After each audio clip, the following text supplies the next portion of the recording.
Lift যদি current চলে যায় কিভাবে আমরা বের হব দেখেন। এই কারেন্ট চলে গেছে।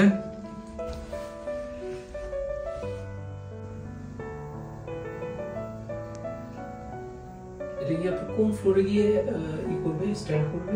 ওই নেক্সট ফ্লোর, পরবর্তী ফ্লোর। পরবর্তী মানে 2 তে আমরা স্টপ হয়েছি, 3 এ গিয়ে হ্যাঁ এই যে ম্যানুয়ালি যাবে।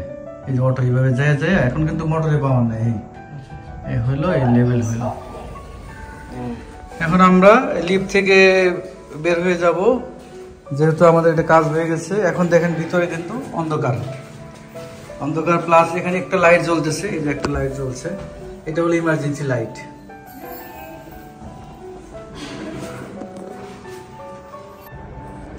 এখন আবার অন করা হলো, এখন বিদ্যুতে আবার চলতেছে, এখন ইলেকট্রিকে চলতেছে অটোমেটিক।